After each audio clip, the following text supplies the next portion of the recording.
감회가 깊습니다. 제가 여러분들을 20년 만에 다시 보게 되리라고 생각을 못했겠죠, 그죠?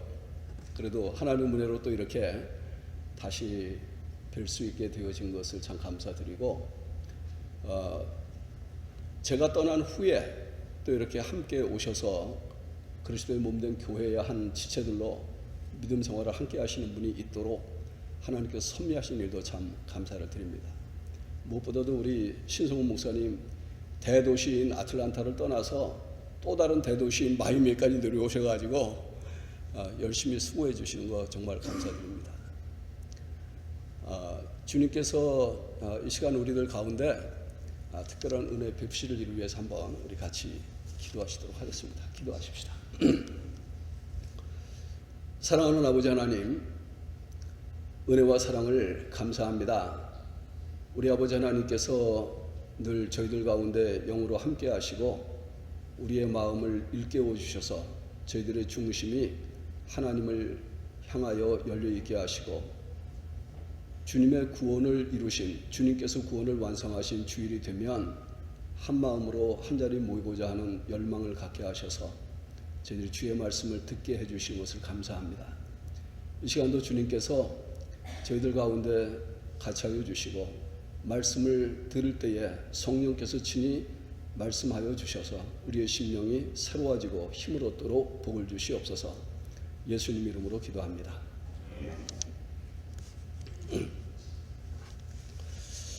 요즘은 복음이라고 하는 말을 많이 강조하는 시대가 되었습니다. 한때는 성령을 강조한 때도 있었고 한때는 예수를 강조한 때도 있었는데 요즘은 복음이라고 하는 말을 많이 강조합니다. 그래서 성경을 놓고 얘기할 때에 복음이 무엇이냐 하는 것을 말하라고 하면 여러분들은 어떻게 생각합니까? 복음이 무엇이냐 이렇게 얘기하면 어떤 사람들이 이렇게 얘기합니다. 복음은 굿뉴스다. 굿뉴스가 뭐냐? 그렇게 얘기하면 굿뉴스는 복음이다. 기쁜 소식이다. 그렇게 대답을 해요.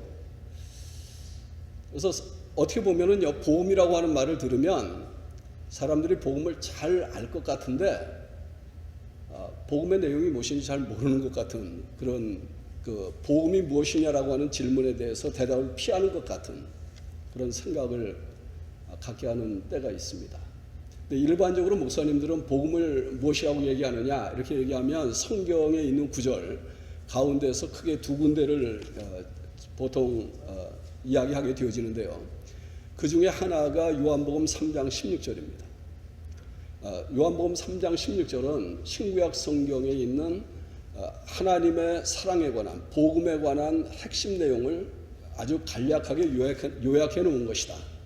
하나님께서 땅에 있는 모든 사람들을 사랑해서 하나밖에 없는 아들을 세상에 보내시고 그를 내어주심으로, 주심으로라고 하는 표현이 십자가에 달려 죽게 하심으로 그런 표현이죠. 예수를 믿는 사람들은 다 구원을 받게 하신 것이다. 이렇게 이야기를 합니다. 다른 한 군데 복음에 대한 이야기를 하라고 하면 고린도전서 15장을 이야기합니다.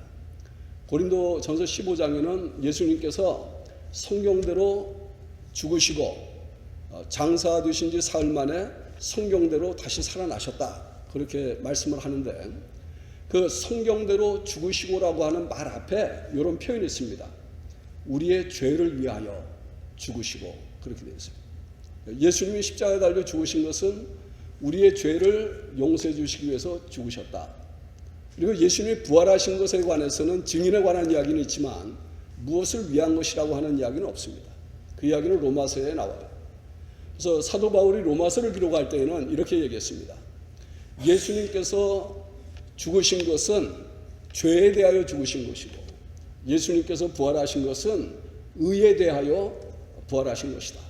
그래서 예수를 믿는 사람들은 죄를 용서받고 예수를 믿는 믿음으로 말미암아 의인이 된 것을 믿는 사람들이다. 그렇게 이야기를 하고 있습니다. 그래서 예수를 믿고 죄의 문제를 청산하고 죄를 용서받고 하나님께서 우리를 보실 때 의인이라고 불러주신다라고 하는 이 이야기가 복음의 핵심이라고 이렇게 이야기를 하는데 그 복음의 핵심에 관한 부분을 가장 효과적인 말로 풀어서 설명해 주고 있는 말씀이 로마서 8장이다. 이렇게 얘기를 할 수 있습니다. 그래서 로마서 8장을 시작을 할 때 이렇게 시작합니다. 누구든지 예수 그리스도 안에 있는 사람들에게는 정죄함이 없다. 정죄라고 하는 말이 뭡니까? 너 죄인이다. 이렇게 비난하는 말인데 그 정죄함이 있을 수 없다. 또 정죄함이 없다라고 하는 말은 그 사람들에게는 심판이 없다 하는 말과 같습니다. 하나님이 심판할 때에 그리스도 예수 안에 있는 사람들에게는 심판이 없다.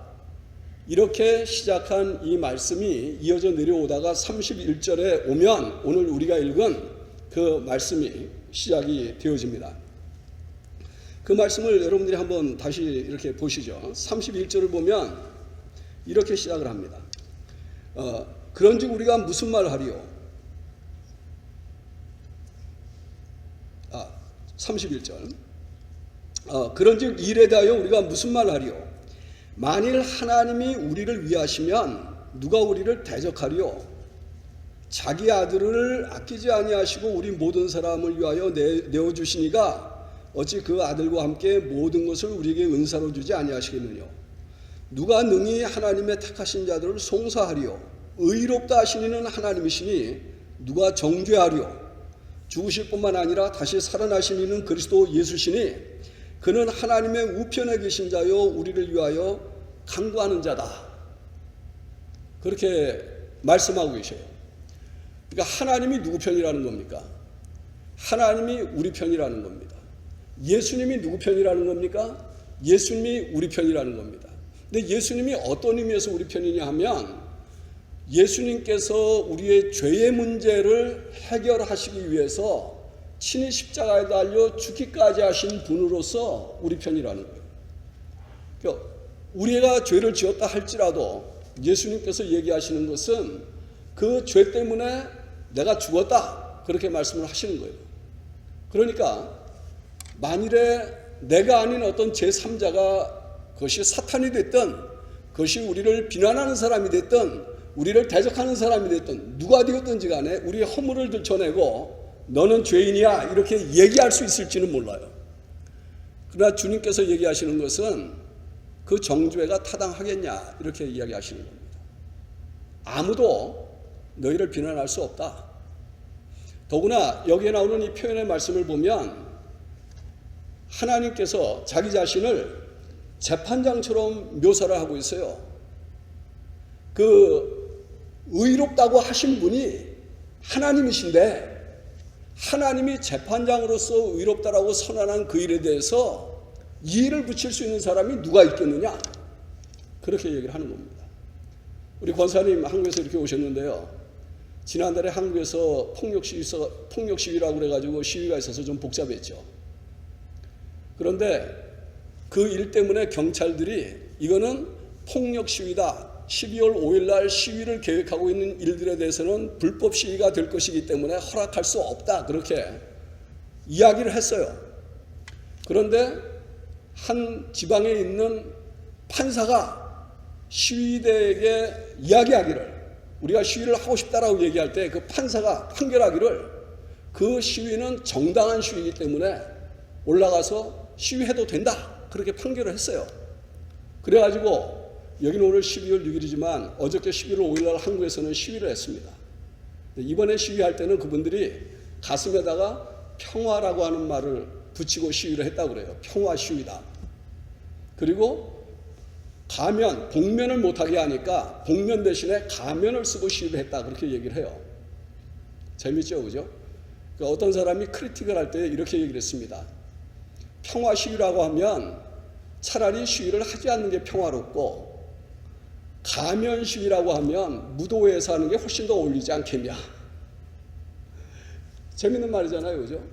그러나 그 사람들이 그렇게 할 수 있었던 배우가 뭐냐 하면 판사라고 하는 사람이 That's fine. Go ahead. Do it. 그렇게 했기 때문에 그런 거예요. 괜찮다. 가서 해도 된다. 그러니까 모든 사람들이 든든한 판사의 이 백을 믿고 올라가서 시위를 할 수 있었다. 그런 뜻이거든요. 근데 여러분 한번 생각해 보세요. 마지막 날 우리를 심판하실 심판주 되시는 그 하나님이 우리를 보시고 말씀하시기를 너희는 죄인이 아니고 너희는 의인이다. 의롭다 하신 그분이 재판장이라고 하면 누가 너희를 송사하겠느냐? 아무도 우리를 죄인으로 송사할 수 있는 분이 없잖아요.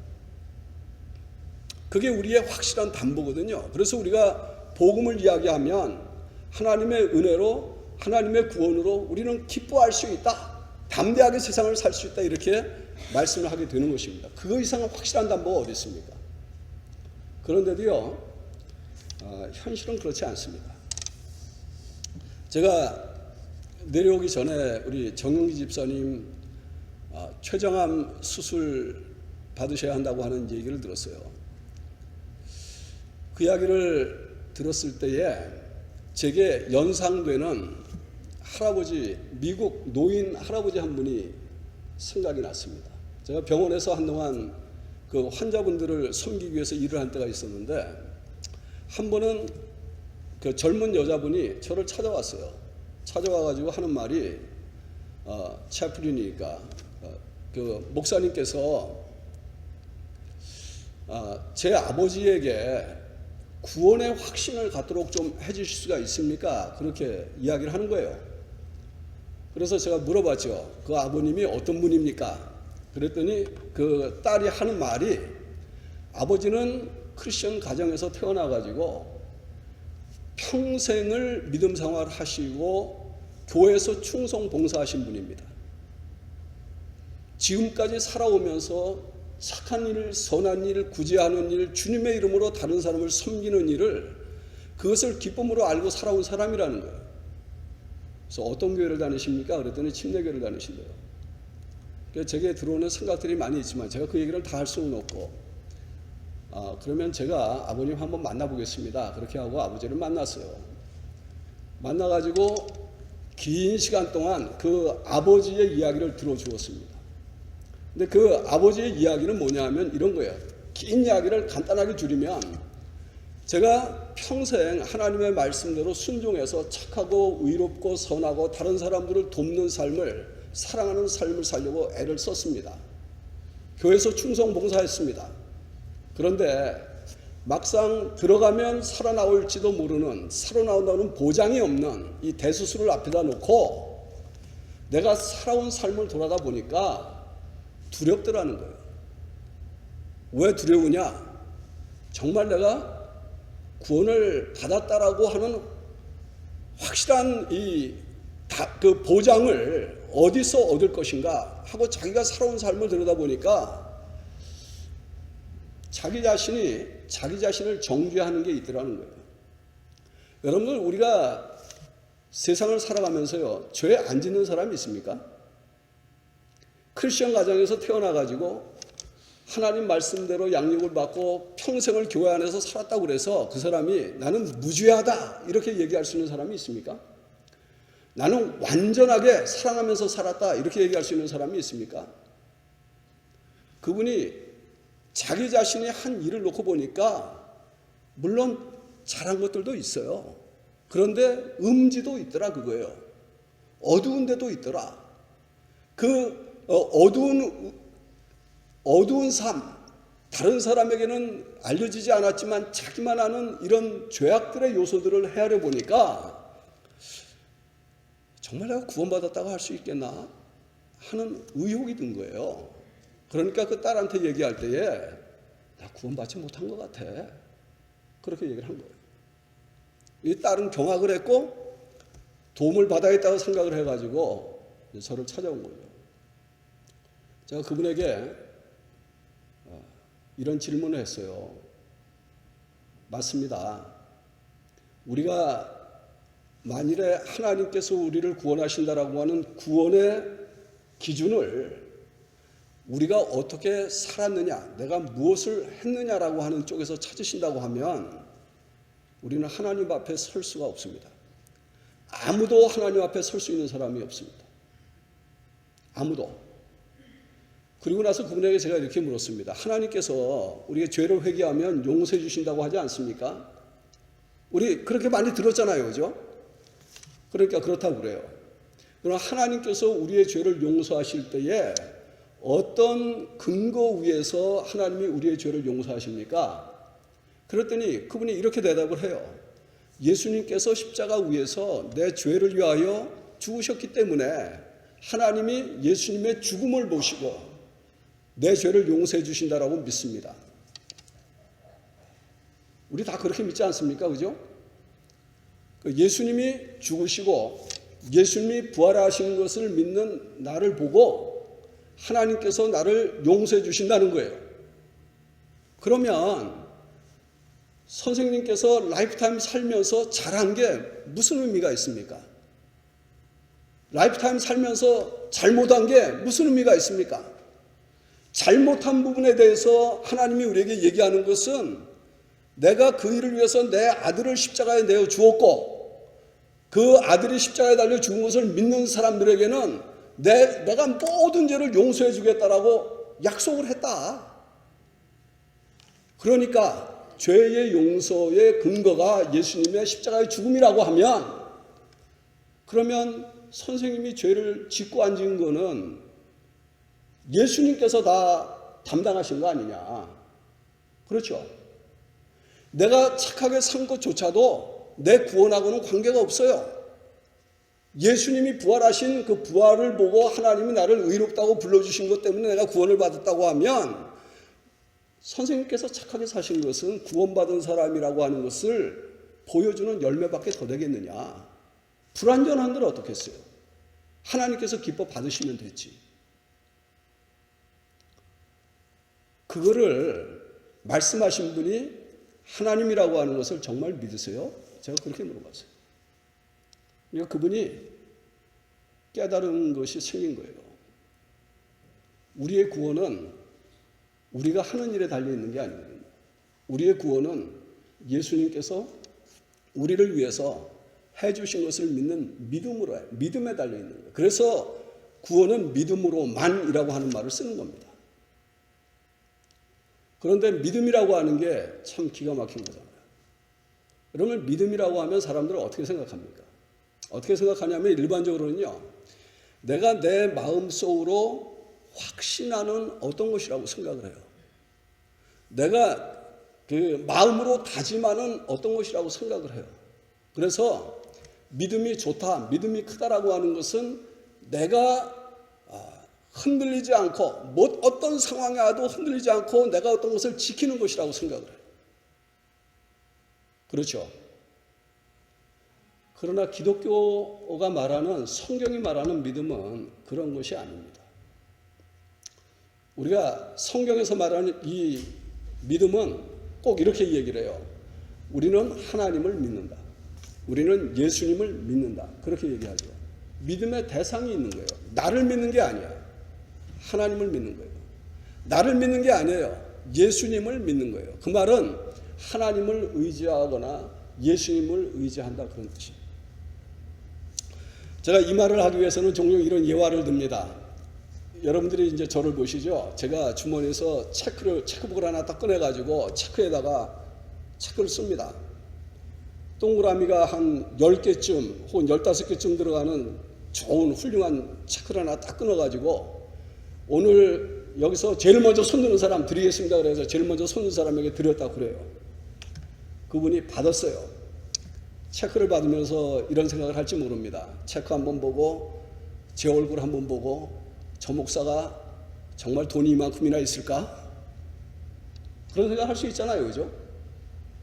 그런데 중요한 질문은 뭐냐 하면 저 목사가 은행에 이만한 돈이 있을까라고 하는 생각과 더불어서 그럴 리가 없지. 그러면은 그 체크 어디로 갈 것 같습니까?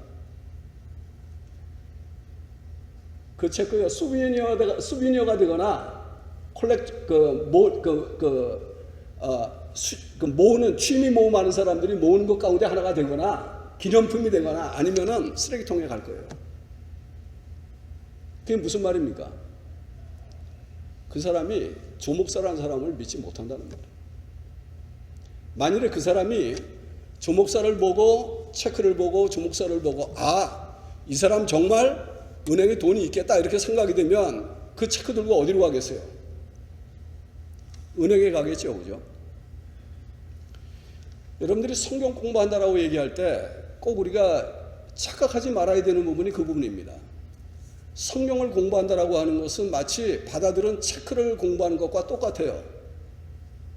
체크 한 장을 놓고 체크의 잉크 색깔이 무엇이라든지 디자인이 무엇이라든지 크기가 얼마라든지 글씨체가 무엇이라든지 온갖 것들을 다 공부할 수 있어요. 체크를 발행한 은행이 어디라든지 지점장이 누구라든지 체크 하나 놓고 책을 하나 쓸 수도 있어요. 그러나 그렇게 했다 할지라도 그 체크를 연구한 그 사람이 체크를 발행한 사람을 믿고 그것을 디파짓하지 않는다면 그 체크는 아무 쓸데가 없는 거예요. 여러분들이 성경을 창세기부터 요한계시록까지 앞뒤로 끼워서 달달 외울 수 있어요. 그럴지라도 성경에 있는 하나님의 말씀을 하신 그 하나님이 어떤 분이라고 하는 것을 신뢰하고 믿지 않는다면 그 하나님 말씀에 있는 대로 행동하겠습니까? 안 하겠습니까? 체크 들고 은행에 가겠습니까? 안 가겠습니까? 똑같은 거예요. 절대로 안 해요. 왜냐하면 안 믿어지니까. 그러나 그 하나님이 정말 그런 분이라고 하는 것을 믿는다고 하면 수표 들고 은행에 가는 사람처럼 하나님 말씀대로 사는 거예요. 누구를 믿기 때문에 삽니까? 하나님을 믿기 때문에 사는 거예요. 그런데 우리가 이 세상 일을 경험하다 보면 내가 나를 정죄할 때도 많고, 아까 그 할아버지처럼 살아온 삶을 놓고 보니까 내가 나를 정죄할 때도 많고, 그리고 오늘 우리가 읽은 성경 본문에서 이야기하고 있는 것처럼 환난이나 공고나 기근이나 핍박이나 적신이나 위험이나 칼이랴, 사망에 대한 위협, 생명에 관한 것, 천사에 관한 것, 권세에 관한 것, 현재일, 미래일, 능력, 높음, 깊음, 나 외에도 우리 삶의 환경 속에서 위협을 느낄 때에, 내가 공고한 상황을 통과할 때에, 환난과 역경을 지나갈 때에, 죽을 병을 통과할 때에 우리 마음속에 회의가 생겨요. 하나님 정말 나를 사랑하는 게 맞냐? 왜 내가 예수를 믿고 주님의 말씀대로 순종해서 열심히 살려고 하는데 만사형통하지 않냐? 이 글을 쓰는 바울은요, 바울 자신이 복음을 전한다라고 하는 일로 수없이 많은 죽음의 고비들을 넘긴 사람이잖아요. 수없이 많은 매를 맞았던 사람이잖아요. 이 글조차도 심지어는 감옥에서 썼다라고 우리는 믿어요. 그러니까 여러분 한번 생각해 보세요. 예수를 믿으면 만사형통하는 게 아니고 예수를 믿기 때문에 핍박을 받을 수도 있잖아요. 예수님이 그렇게 얘기하셨어요. 사시는 동안에 세상이 나를 미워했은즉 세상이 너희도 미워할 거다. 그렇게 말씀하신 거잖아요. 그러면 그 말이 정말 예수님의 말이라고 믿는다면 하나님이 우리의 삶의 미래를 내다보고 삶의 성격을 이해하고 이런 일도 있을 것이라고 얘기했다고 하면 믿음이라고 하는 건 뭡니까? 그런 일이 있을 때에 당연히 of course 예수님도 환난을 당했는데 예수님을 믿는 내가 환난쯤이야. 예수님께서 십자가에 달릴 정도로 상처를 받으셨는데 그것도 가장 사랑하는 제자 가운데 한 사람이라고 하는 사람이 뒤통수 쳐가지고 배신해서 십자가에 달렸는데 세상 살아가다 보면 나 같은 사람에게 why not? 얼마든지 그럴 수 있는 거 아니겠나? 그럴 수도 있는 거 아니겠어요? 신앙생활 할 때 우리는 상처받는 거 두려워하죠. 그러면서 하는 말이 주님이 정말 나를 사랑하는 건 맞아? 믿으셔요. 하나님은 사랑하셔요. 하나님이 사랑하지 않는 게 아니라 내가 의심을 하는 거지. 환경이 그러할지라도 여기에 보니까 사도 바울이 확실하게 약속하는 것은 뭐냐 하면 그런 그 어떤 것들도 우리를 그리스도의 사랑에서 끊을 수 없다. 그런 것들이 있다 하더라도 하나님이 우리를 사랑하는 그 사랑에는 본질적으로 바뀐 게 아무것도 없다. 이렇게 말씀하시는 거예요. 하나님이 우리를 사랑하신다라고 하는 거 어느 정도로 사랑했습니까? 자기에게 하나밖에 없는 아들을 인간 세상에 보내서 죄인인 우리들을 위하여 대신 죽게 하시기까지 사랑했다.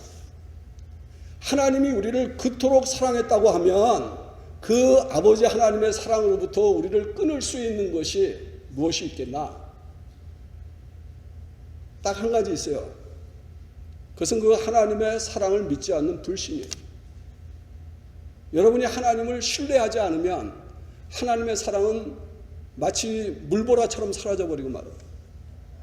그러나 하나님이 정말 나를 사랑하셔서 인간으로 이 세상에 오셨고 나를 사랑하셔서 십자가에 달려 죽으셨고 나의 구원을 위해서 영원한 생명을 위해서 역사하신 것을 믿으면 아주 놀라운 사건이 하나 생겨요.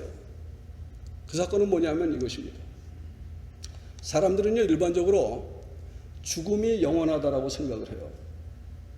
왜냐하면 인류 역사를 보면은요 죽었던 사람들이 다시 살아났다라고 하는 것을 이야기하는 것은 성경에밖에 없어요. 그러니까 부활이라고 하는 것은 예수 믿는 사람들에게만 있는 소망이거든요. 그런 사람들의 의식 속에 죽음은 영원한 것이에요. 그런데 하나님이 우리에게 약속하신 것은 뭐냐 하면 예수님이 부활하셨을 때 죽음의 권세를 깨뜨렸다는 거예요.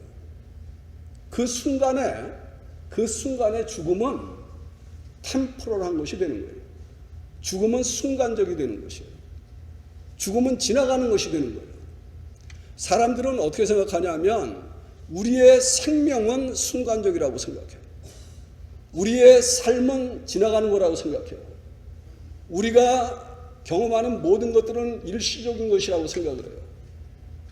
그런데 예수님을 믿으면 하나님께서 죽음의 권세를 깨뜨리고 부활한 예수님을 믿는 사람들에게 영원한 생명을 주신다고 약속한 그 하나님의 약속이 참되다라고 하는 것을 믿으면 그 순간부터 그 사람의 생명은 영원한 것입니다. 죽음은 일시적이에요. 우리의 생명은 영원해요. 육체가 잠시 깨어지는 고통을 통과할지는 모르지만 부활의 능력으로 역사하시는 그 하나님의 역사로 인해서 우리는 다시 만날 것을 기대해요. 그렇지 않습니까? 그 이상의 확실한 담보가 어디 있습니까? 하나님께서 말씀하실 때 하나님이 나를 믿으면 너희들은 보장이 됐다 이렇게 얘기하는데 그 이상의 확실한 담보가 어디 있습니까? 제가 내려와 가지고 여러분들을 보니까 제가 있을 때 계시던 분들이 여전히 계셔요. 마음이 참 감격스럽기도 하고 감사하기도 하고 놀랍기도 해요. 왜냐하면은 저는 떠나갔지만 하나님은 여전히 여러분들의 삶 속에 함께 하시면서 구원의 역사를 지금까지 이루어 오고 계신 거잖아요. 여러분 그걸 믿으세요?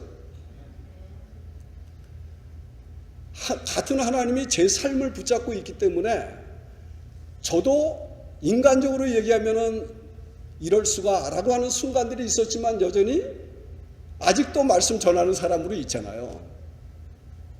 그렇지 않습니까? 누가 하셔요? 하나님이 하셔요. 이것 때문에 우리가요 또다시 한번 정말 하나님 앞에서 우리 주님 앞에서 감격스럽게 만날 재회 기회들이 있다고 믿습니다. 제가 여기 내려와가지고 오래간만에 만나니까 얼마나 반가운지 모르겠어요. 이거는 우리가 하나님 나라에서 영원히 함께 있을 만남을 위한 연습이라고 생각하시면 참 좋을 것 같아요. 이게 맛보기예요, 맛보기. 그래서 하늘나라 가면 우리가 영원히 함께 있게 되어질 것인데 그 순간까지 우리의 삶을 붙잡고 역사하시는 분이 우리의 아버지 하나님인 것을 믿으시기를 바랍니다. 그 하나님이 우리의 삶을 보장해주고 계시고 그 하나님이 말씀하신 것이 진리라고 하는 것을 임브레이스 할 수 있기를 바라요. 그래서 생명의 위기가 혹시 우리를 찾아온다 할지라도 여러분이나 제가 우리 자신을 들여다보면 우리처럼 초라한 사람들이 어디 있습니까? 그러나 예수 그리스도 때문에 하나님을 바라보면 우리처럼 풍성한 사람들이 또 어디 있습니까? 그래서 사도 바울이 결론을 이렇게 지었어요. 우리는요 이 예수님 때문에 세상에서 겪는 모든 일들을 넉넉하게 이길 수 있다. 영어 성경에는 우리가 more than conquerors 그렇게 얘기했어요. 우리는 승리자 이상의 사람들이다. 그렇게 선언을 했습니다. 이 말씀의 축복이 오늘 저와 여러분의 삶에 우리 하나님을 더 가깝게 하는, 또 하나님을 신뢰하게 만들어주는 귀한 생명의 양식이 되기를 주님의 이름으로 축원합니다. 기도하겠습니다.